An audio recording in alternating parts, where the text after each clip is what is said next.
جی السلام علیکم عامر صاحب. جی وعلیکم السلام. اچھا سر، یہ دو ٹرمنالوجیز ہیں، کیپٹلزم اور کمیونزم. ان کو ذرا ڈیفائن کیجئے گا اور اسٹوڈنٹس ان کو سی ایس ایس کے لحاظ سے کیسے استعمال کر سکتے ہیں، یہ ذرا بتائیے گا. جیسے کمیونزم اور کیپٹلزم کی طرف آنے سے پہلے دیکھیں دنیا میں ڈفرینٹ اکنامک سسٹمز ہیں اور وہ اکنامک سسٹمز ڈفرینٹ پیرامیٹرز کے مطابق آپریٹ کرتے ہیں. کہیں پہ ہمیں پرائیویٹائزیشن نظر آتی ہے، کہیں پہ ہم دیکھتے ہیں کہ اسٹیٹ کا کنٹرول بہت زیادہ ہے، کہیں پہ لوگ کمپلیٹلی اوپن ہیں in terms of their economic decisions, اور کہیں پہ اسٹیٹ جو ہے نا وہ سینٹرلی پلان کرتی ہے اکانومی کو. سر اب ہم آتے ہیں آپ کے کوشچن کی طرف، کمیونزم اور کیپٹلزم کیا ہے.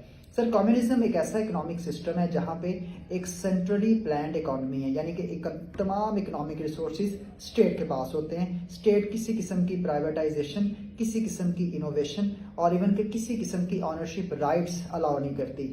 کسی قسم کی پرائیویٹ پراپرٹی کا سر کوئی کانسیپٹ نہیں ہے کمیونزم کے اندر.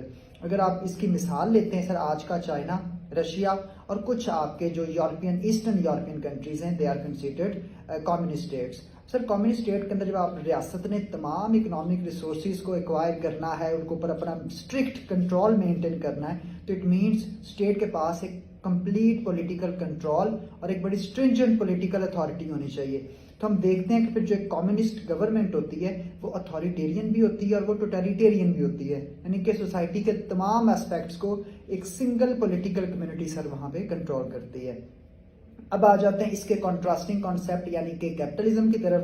سر کیپٹلزم ایک ایسا اکنامک ماڈل ہے جہاں پہ فنڈامنٹل ہیومن رائٹس کو سیکیور کیا جاتا ہے، جہاں پہ لوگ انویسٹ کر سکتے ہیں، وہاں پہ انوویشن کا کانسیپٹ ہے، کمپیٹ کر سکتے ہیں. میں سر اس کی ایک مثال دیتا ہوں. فار ایگزامپل میرے پاس دیکھیں یہ ایک پوائنٹر ہے، اب میں نے یہ پوائنٹر مارکیٹ میں سیل کرنا ہے. اب کوئی بھی بندہ اس سے بہتر پوائنٹر بنا کے اس سے کم قیمت میں میرے سامنے مقابلے پہ آ سکتا ہے. اٹ مینس کہ یہاں پہ انوویشن کی اسپیس ہے، یہاں پہ لوگ کمپیٹ کر سکتے ہیں، یہاں پہ لوگ اپنا انویسٹمنٹ مارکیٹ کے اندر لے کے آ سکتے ہیں اور کسی شخص کی کسی قسم کی مونوپلی نہیں ہے کہ کوئی ایک شخص اپنا پروڈکٹ رکھ کے بیٹھ جائے جی کوئی اور بندہ نہیں آئے گا.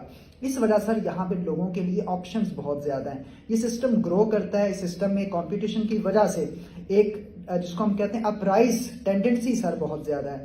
اب اگر ہم اس کو دنیا میں دیکھتے ہیں کہاں پہ، ہم پاکستان میں سر رہتے ہیں، آپ کو یہاں پہ بے تحاشا پرائیویٹ ادارے نظر آتے ہیں ایک دوسرے کے ساتھ کمپیٹ کر رہے ہیں. تو this is a prime illustration of capitalism. Similarly اگر ہم دیکھتے ہیں رشیا کے اندر تو ہمیں وہاں پہ کوئی ایسا پرائیویٹ اینٹی نظر نہیں آتی، کوئی بلینئر انسان نظر نہیں آتا. اس کے پیچھے وجہ کیا ہے کہ اسٹیٹ انہیں کسی قسم کے پرائیویٹ رائٹس کانفر ہی نہیں کرتی، پرائیویٹ آنرشپ کا کانسیپٹ ہی سر وہاں پہ موجود نہیں ہے. تھینک یو سو مچ عامر صاحب. Welcome sir.